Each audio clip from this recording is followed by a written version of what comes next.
시간에는 한일에 대해서 이야기했는데 한일회가 등장한 이유가 있다. 이유. 우리가 다니엘서 9장의 70일에가 메시아의 초림과 재림의 시대적 시기에 관한 징조의 계시임을 우리는 알았습니다.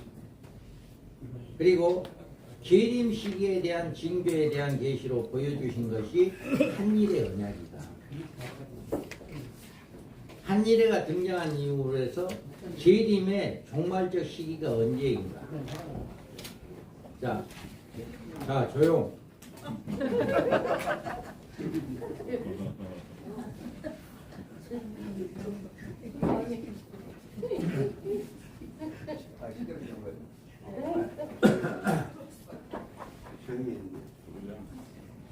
자,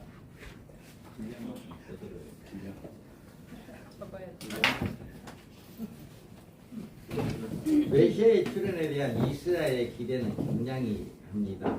왜냐하면 그들의 메시아에 대한 기대는 우리들과는 달라요.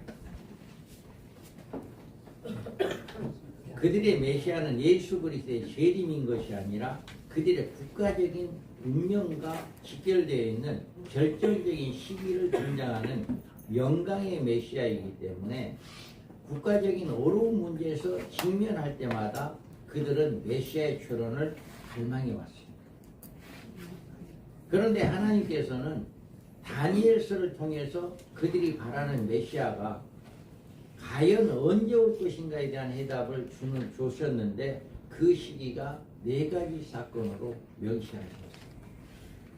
장차라고 하는 미래에 있습니다. 그가 오실 때가 되면 작은 뿔 적그리스도에 의한 한일의 언약이 반드시 이루어질 것이다. 이 같은 한일의 언약이 이루어지면 그 절반 기간에 가서 이스라엘은 이 언약에 주도한 작은 뿔에 의해서 말할 수 없는 종교적인 핍박과 대환란을 겪을 것이다.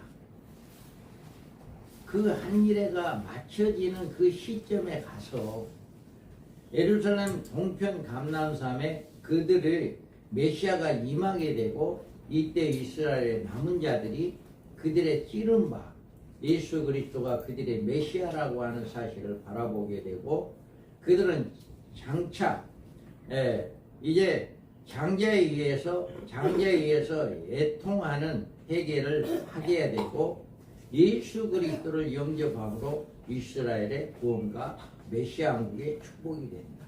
그때 가서야 우리가 십자가에 죽인 그가 메시아였다라고 하는 것을 깨닫게 된다. 아직까지는 아니다라고 하는 것을 이야기합니다. 이와 같이 한일에는 예루살렘의 중건하는 영의 경고와 같이 메시아의 재림 시기를 알려주는 결정적인 징조가 되고 유대인들은 오직 이 징조를 통해서만 메시아의 출현 시기에 대한 시대적 징조를 알 수 있게 돼요. 그리고 적그리스도에 의한 한일의 언약이 체결되었을 때 메시아의 재림이나 이 세상의 최종적인 심판이나 메시아 왕국의 출현은 이미 카운트다운에 들어가게 되는 것이다. 우리는 다니엘서 9장 27절에 처음에 나오는 인물 그가라고 하는 대상가가 누구인가에 대한 해답을 분명히 얻어야 합니다.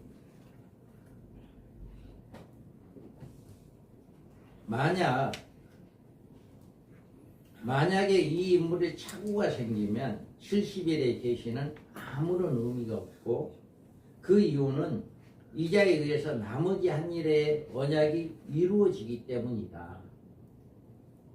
이자는 한일의 언약의 주인공인 그가 누구인가에 대해서 여러 가지 신학적 견해가 있습니다. 보수주의 신학계에서는 그가 로마의 디도라고 하는 주장이 가장 우세하고 디도가 예루살렘에 들어가 유대인의 구약적인 제사와 예물을 폐지하였다는 견해에서 나오는 주장입니다. 그가 안티오쿠스 4세 에피파네스라고 주장하기도 합니다. 이자는 다니엘서에서 8장에서 보여주고 있는 것 같이 BC 170년 전후하여 예루살렘에 들어와 제사와 예물을 폐지하고 종교적 핍박의 정책을 썼는데 69일 후에 있을 예루살렘과 유대인들의 환란은 그자에 의해서 자행된 사건에 대해서 의미한다라고 주장합니다. 심지어 그가 예수님이라는 설도 이렇게 나오고 있습니다. 예수님께서 제사와 예물을 드리는 구약적인 제사를 폐하시고 신령한 진정의 예배를 드리게 하셨다고 해서 이런 주장도 나오고 있습니다. 그가 누구인지 그 정체를 밝히는 것이 어려운 일이 아닙니다. 여기서 보면 한 일의 절반 동안 예루살렘에 제사와 예물을 금지하면 또 포악하여 가증한 물건을 세울 인물, 다니엘서 7장 25절 작은 뿔인 적그리스도임이 분명히 밝혀주고 있습니다.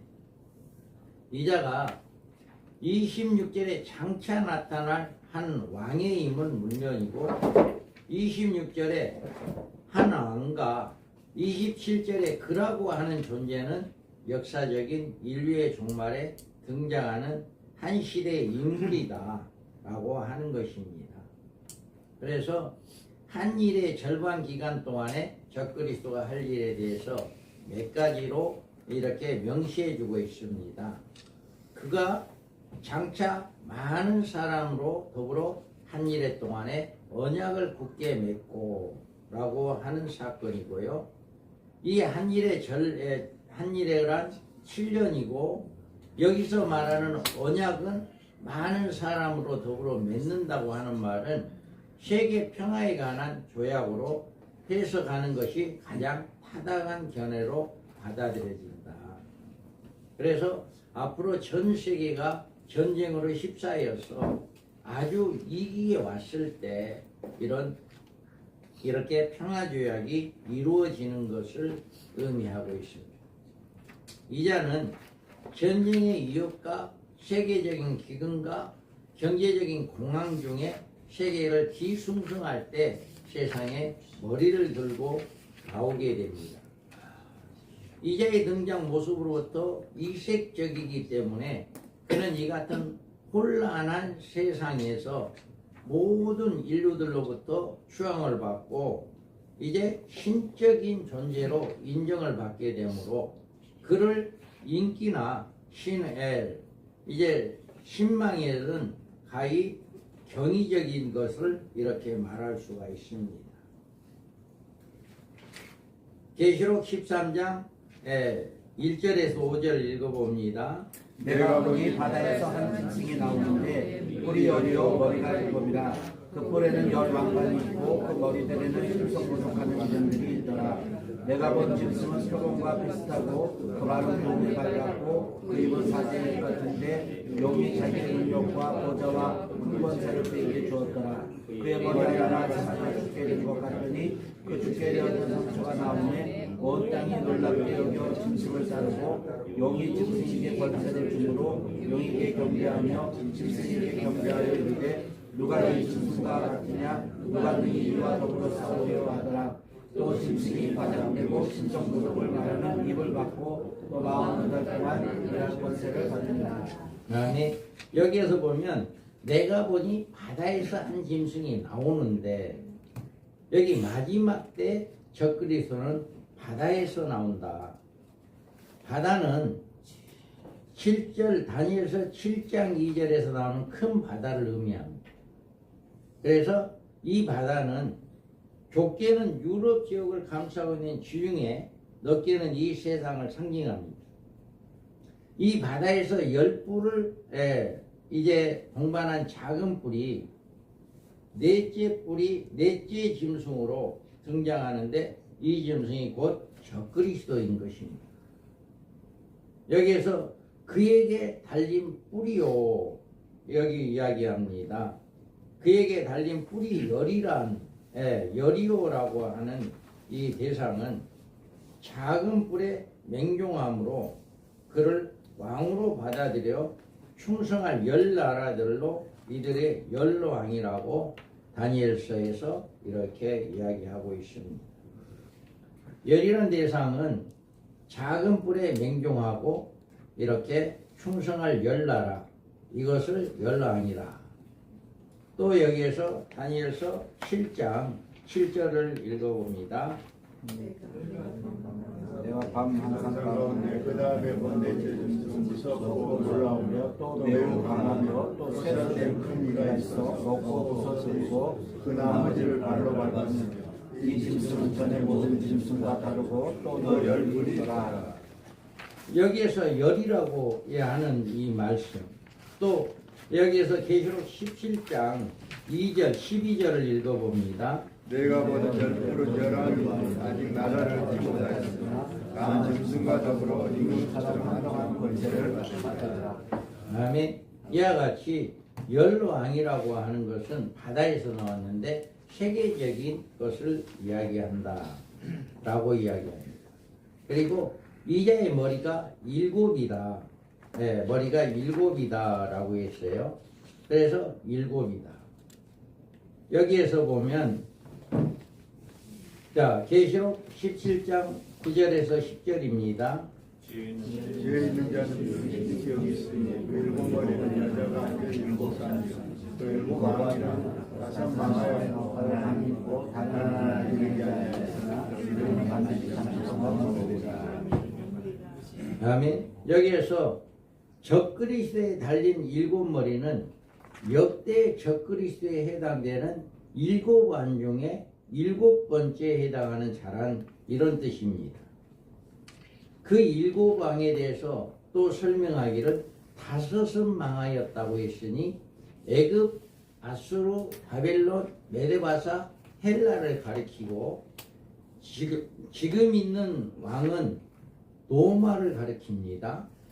그리고 아직 이르지 아니한 다른 하나는 장차 종말에 이르러 등장하는 적그리스도로 인해서 이자에 그의 권세가 반드시 잠깐 동안 계속되리라고 하는 말씀처럼 이와 같이 앞으로 일어날 적그리스도의 나라를 이야기하는 것이다.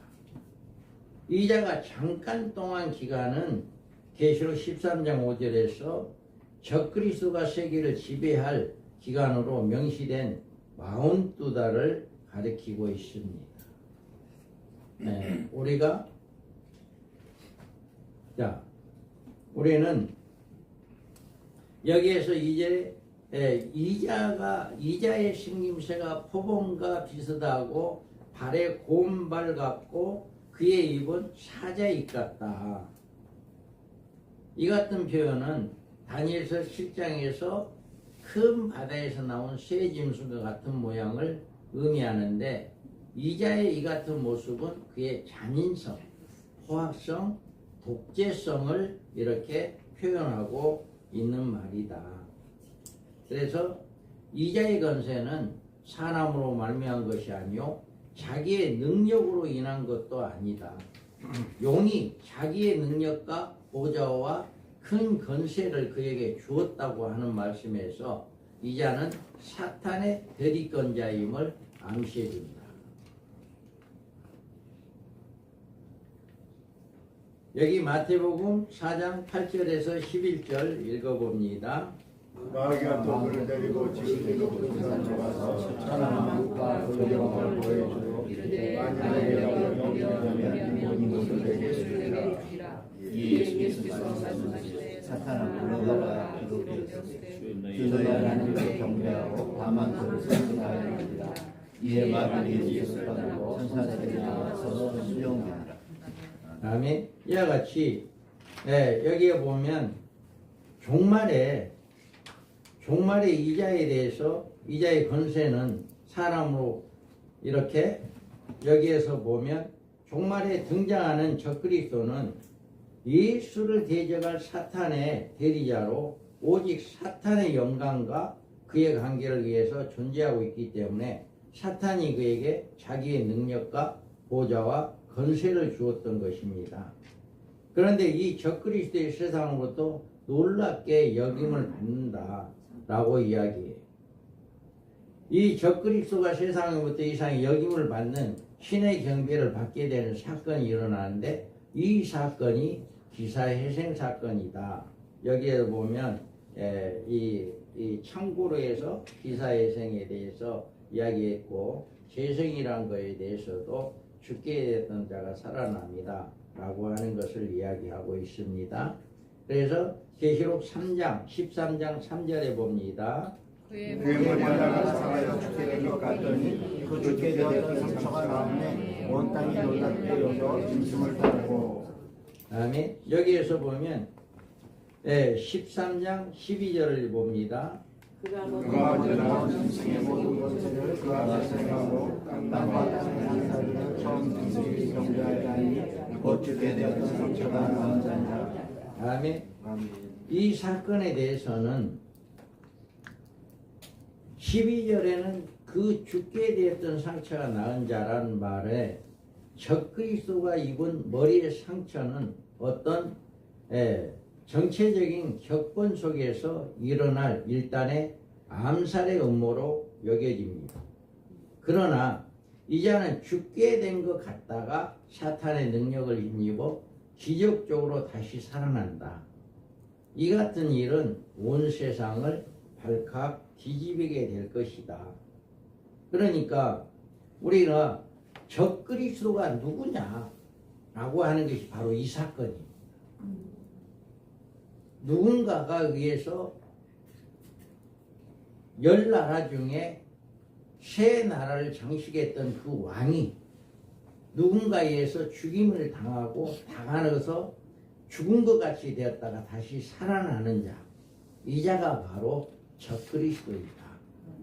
이거를 여기에서 분명히 이야기를 해줍니다. 여기에서 온 땅이 놀랍게 여겨 짐승을 따르고, 온 땅이 놀랍게 여기는 짐승을 따랐다고 했으며 짐승과 용에게 경배하면서 짐승을 세상의 메시아로 환영하며 복종하기를 맹세하는 이제 찬가를 부르게 됩니다. 그래서 여기에서 보면 계시록 13장 4절에 봅니다. 용이 짐승에게 권세를 주므로 용에게 경배하며 짐승에게 경배하였는데 누가 이 짐승과 같으냐 누가 이와 더불어 싸우려 하더라. 다음에 이렇게 누가 이 짐승과 같으냐 누가 능히 이와 더불어 싸우리요 라고 이야기합니다. 또 5절에 읽어봅니다. 또 짐승이 과장되고 신성노를 말하는 입을 받고 또 40달 동안 일할 권세를 받으니라.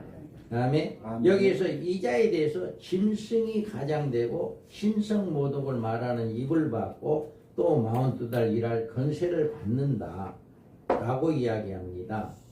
그래서 여기에서 보면 가장된 말은 하나님과 예수 그리스도를 대적하는 말이요 42달 일하는 권세는 한 일회 중 후반부에 속한 한 때와 두 때 반의 시기를 이렇게 이야기해 주는 것이다. 바로 이 자가 많은 사람으로 더불어 한 일회 동안에 언약을 맺는 주인공이고 이 자에 의하여 전쟁의 위협은 사라지고 이 세상에 잠정적인 평화가 이루어지게 되고 이때로부터 이 자는 세상 사람으로부터 구세주의 추앙을 받게 되고 이 자의 우상은 세상 곳곳에 세워지게 된다. 사람들은 그 우상 앞에 신적 경배를 하게 될 것이다. 이 자가 온 세상 인류에게 찍어줌으로 지옥으로 이끌어갈 짐승의 표도 이때부터 세상에 등장하게 되는데 전 3년 만에는 자발적으로 또는 미혹에 의해 많은 사람들이 생명책에 기록되지 않은 불신자들이 이 짐승을 추종하게 되고 짐승의 표를 받게 될 것이다. 계시록 13장 14절 18절 읽어봅니다. 적을 함으로 땅에 거하는 자들을 미혹하며 땅에 거하는 자들에게 이르기를 칼의 상을 따라 살아난 짐승을 대하여 우상을 만들라 하더라. 그와 권세를 받아 그 짐승의 우상에게 생기를 주어 그 짐승의 우상으로 말하게 하고 또 짐승의 우상에게 경배하지 아니하는 자는 몇이든지 다 죽게 하더라. 그가 모든 자, 곧 작은 자나 분자나 부자나 가난한 자나 자유인이나 종들에게 그 오른손이나 이마에 표를 받게 하고 누구든지 이 표를 가진 자 외에는 매매를 못하게 하니 이 표는 곧 짐승의 이름이나 그 이름의 수가 지혜가 달려있으니 분명한 자는 그 짐승의 수를 세어보라. 그것은 사람의 수니 그의 수는 666이니라. 다음에 이와 같이 여기에서 사람들은 그 우상 앞에서 신적인 경배를 하게 된다. 그래서 후 3년 만에 가서는 이 표에 의해서 물건의 매매가 통제될 것이고 짐승에게 경배하기를 거부하며 이 표를 받기를 거부하는 자들에게 죽임을 당하게 될 것입니다. 전 3년 만에는 죽임이 없습니다. 그런데 후 3년 만에 가서는 이런 일이 있게 되고 적그리스도에 의한 한 일의 절반 기간에 이루어질 가장 놀랍고 큰 일은 유대인들에게 제사와 예물을 금지하며 포악하여 미운 물건의 예루살렘 성전을 세운다. 이렇게 후 3년 만에 가서는 예배를 폐하게 되는 이런 일이 있고 제사를 폐하게 되는 이런 일이 있게 됩니다. 우리는 제사와 예물을 금지한다는 말에서 장차 예루살렘에 하나님의 성전이 세워지게 될 것임을 예측합니다. 물론 이 성전은 교회가 아니라 유대인들이 하나님께 드리는 구약적 예배 장소를 의미하는데 그들은 이곳에 구약적 제사의 예물로 하나님을 경배하게 될 것이다. 이런 짐승의 제물 제사로 유대인들의 죄가 더 가증되며 결국 짐승에 의해 예루살렘 성전이 다시금 더럽혀지게 되고 짐승에 의한 우스운 박해를 받게 될 것이다. 이로 인하여 적그리스도가 예루살렘에 등장한 후 유대인들의 종교 행사에 간섭하게 되고 끝내는 하나님께 대한 예배 행위를 금지시킨다. 이 같은 적그리스도의 행동은 원래 그가 하나님을 대적하는 자이기 때문에 그의 등장 자체가 사탄의 대의자로 하나님을 대적하고 사탄을 경배케 하기 위한 목적이 있기 때문에 이런 일을 자행하게 됩니다. 여기서 이스라엘과 적그리스도 간에 마찰이 일어나며 이 마찰에서 적그리스도는 강압적인 방법을 총동원하여 유대인들에게 종교적인 핍박을 가하게 되고 유대인들에 대한 전무후무한 대환란에 바람이 불게 될 것이다. 이자의 모습은 다니엘서 8장에서 예루살렘에 등장한 2300주야간에 짓밟은 바로 구약적인 작은 뿔인 안티오쿠스 에티파네스 4세처럼 잔인하게 행동하게 될 것이고 심지어 자신의 우상을 성전에 세워 유대인들로 그곳에 강제로 경배케 하여 자존하여 자기를 보여 하나님이라고 하여 숭배함을 받게 하는 것이 바로 이런 자이다 라고 이야기합니다. 우리가 데살로니가 후서 2장 4절을 읽어봅니다. 그는 대적하는 자나 신이라고 불리는 모든 것과 숭배함을 받는 것에 대하여 그 위에 자기를 높이고 하나님이라고 내세우는다. 다음에 그러면 여기에서 이 같은 예언은 우리에게 어떤 생각을 갖게 하는가? 먼저 이스라엘의 영토적인 회복을 생각하게 되고 영토적인 회복이 없이는 적그리스도의 예루살렘의 입성도 유대인을 위한 한일에 간의 평화제약도 유대인들의 종교적인 핍박도 불가능하다. 그런데 이스라엘의 영토적 회복은 이미 1948년에 성취되어 이 같은 일을 이룰 수 있는 여건이 갖추어졌다. 그리고 그뿐 아니라 유대인들의 제사와 예물을 금지하려면 예루살렘에 하나님의 성전이 세워져야 하고 예루살렘 성전이 세워지려면 예루살렘이 회복되어야 합니다. 이스라엘에 독립되었지만 예루살렘은 여전히 아랍인의 수중으로 넘겨진 채 얼마간의 기간이 지나간 것입니다. 그러나 그러던 것이 지난 1967년 6월 5일에 일어난 6.1 전쟁 시에 이스라엘 군대는 정강석화와 같은 민첩성과 뛰어난 군사력으로 그 다음에 6일에 단번에 예루살렘을 점령할 수 있었습니다. 이제 회복된 이스라엘 영토에서 예루살렘까지 되찾았으니 예루살렘 성 안에 성전을 세울 수 있는 여건이 또 하나 이렇게 갖추어진 것입니다. 이제 남은 것은 성전의 터전입니다. 우리들이 유대인들은 지금 성전을 세울 만반의 준비를 모두 갖춰놓고 이 형편인데 과연 그 성전이 어디에 세우느냐는 문제가 되는 것입니다. 원래는 지금 아랍권에서 점거하고 있는 오말 사원 터전에 예루살렘 성전의 터전이라고 믿고 있으나 어떤 유대인들 역사가는 그 지금의 통곡의 벽 자리에 성전 터전이라고 이렇게 주장을 하고 있습니다. 이 같은 성전 터전만 확보되면 예루살렘 성전을 세우는 일의 시간 문제이다. 그러나 적그리스도는 결코 형통할 수가 없다. 인류 역사에 대한 하나님의 시나리오는 이미 그렇게 섭리되어 있는 것이고 27절 마지막에 가서 이 자는 최종적인 운명을 말씀하고 있습니다. 그래서 다니엘서 9장 26절에서 27절에 말씀합니다. 읽어봅니다. 네. 여기 책에는 없죠? 네. 그가 또 그가 자 많은 사람에게 그가 한 일에 동안 영원히 그가 그 전에 제사와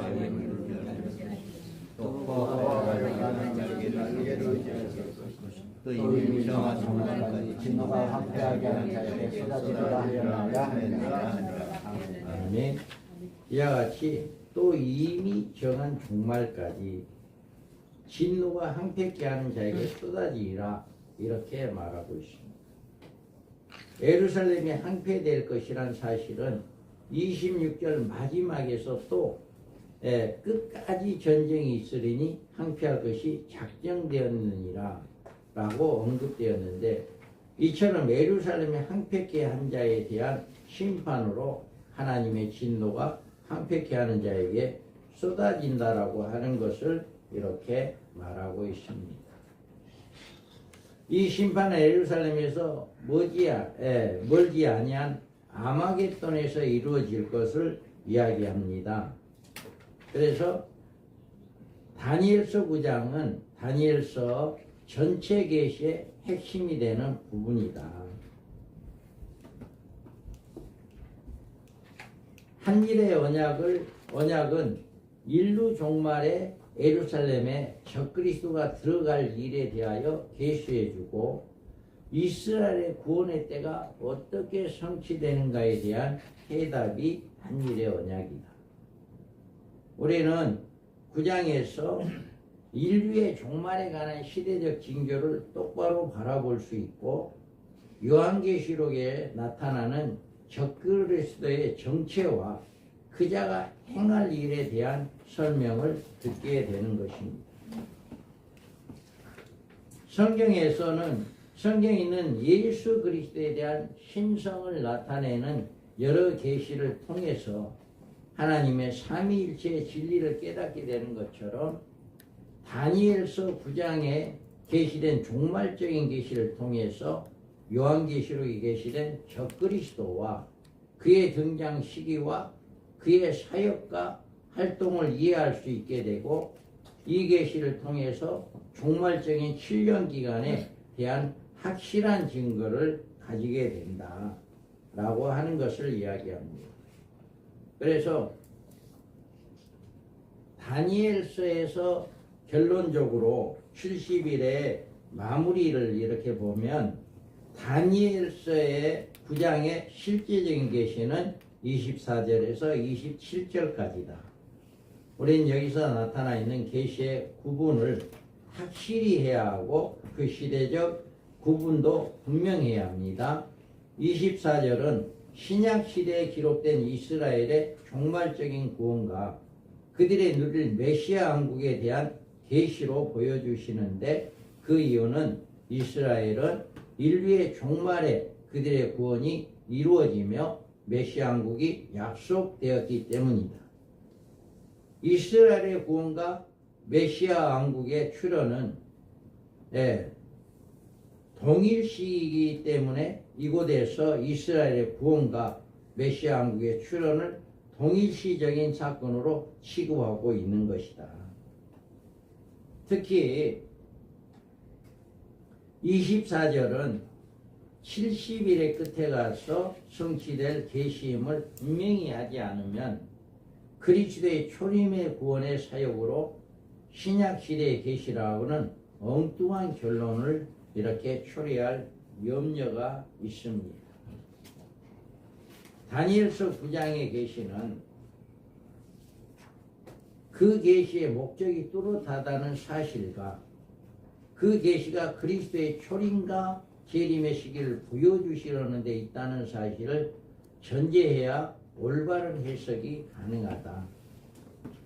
69일에까지는 초림의 메시아에 대한 예언으로 초림의 메시아가 이 땅에 오신 역사적 시기를 보여주고 이 같은 사실을 보여주신 것은 메시아 왕국의 출현은 바로 그분의 재림으로 이루어질 것인데 이스라엘은 그분에 의해서 구원에 이르게 되고 또 그분이 메시아 왕국의 왕이심을 알려주기 위한 것이다.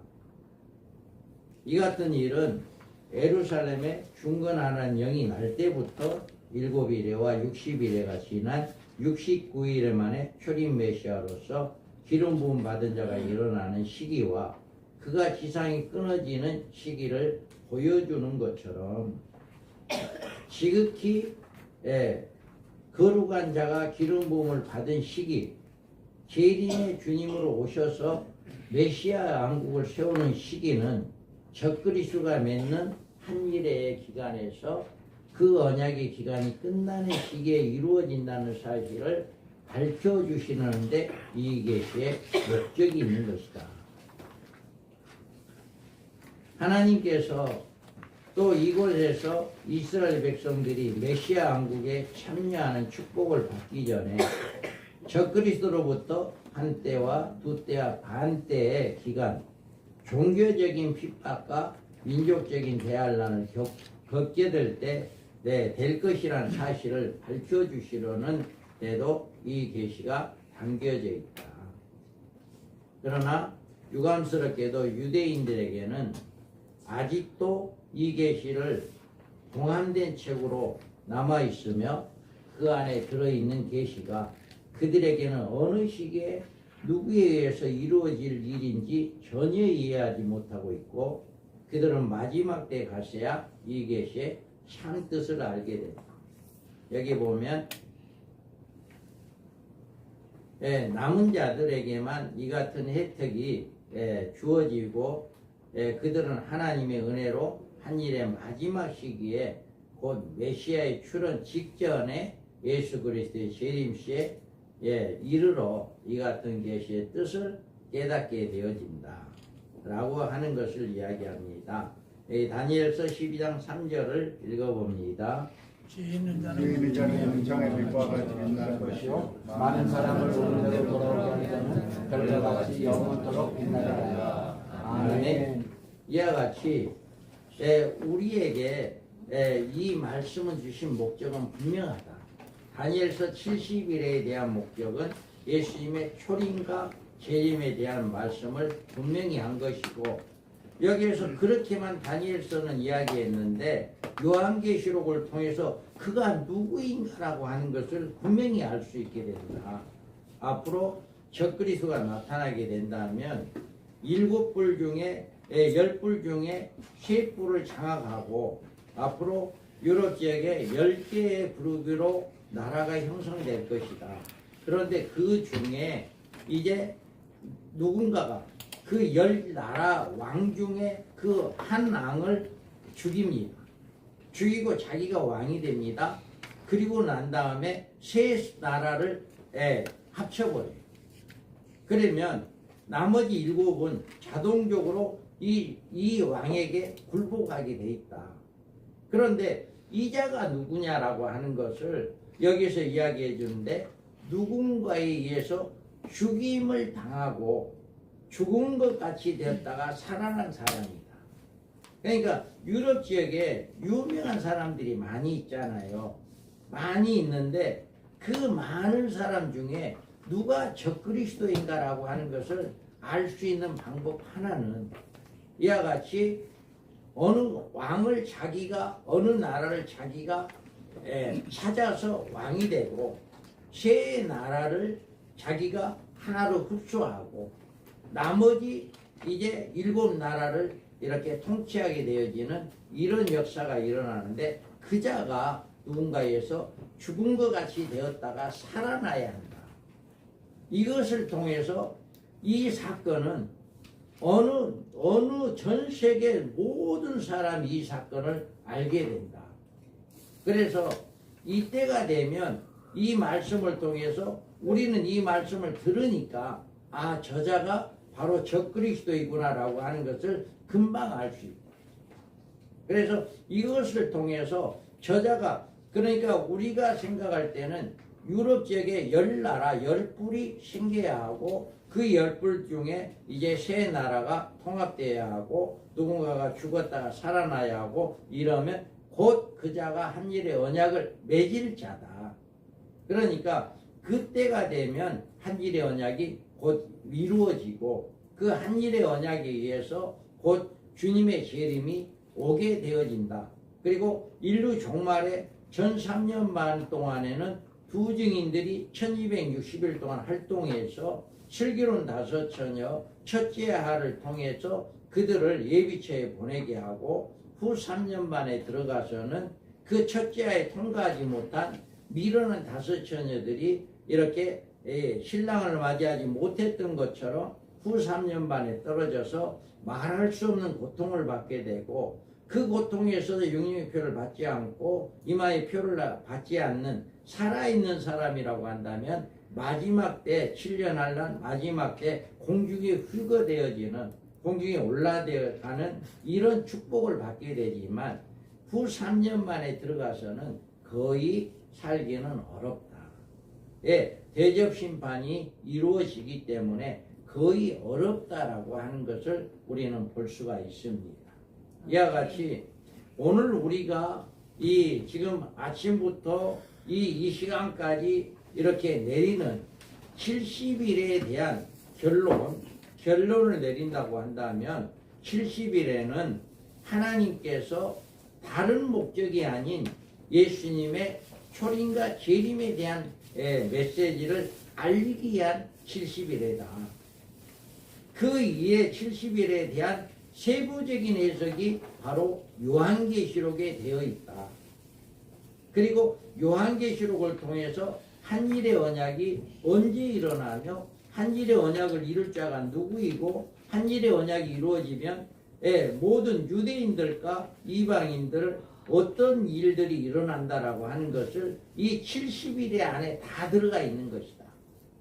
그래서 우리는 이 70일을 바로 알지 못하면 엉뚱하게 기도나 에피파네스나 이렇게 다른 걸로 해석을 하게 된다면 우리는 하나님이 이야기하고 있는 70일을 정확하게 이해할 수 없게 된 것이다. 이거를 오늘 장시간에 걸쳐서 이렇게 말씀을 드렸습니다. 여러분 앞으로도 이 70일을 정확하게 깨닫고 이제 여러분 이 말씀을 통해서 적그리스도가 언제 나타나고 한일의 언약이 이제 적그리스도가 나타나게 되면 한일의 언약이 이루어진다라고 하는 사실을 알 때 곧바로 우리는 그자가 적그리스도임을 깨닫게 된다. 그리고 곧바로 주님이 올 때가 임박해졌다라고 하는 것 꼭 기억하고 우리는 이 말씀을 잘 깨달아서 우리에게 맡겨진 양무리들을 잘 양육하는 주의 종들이 되기를 주님의 이름으로 축복합니다. 아멘.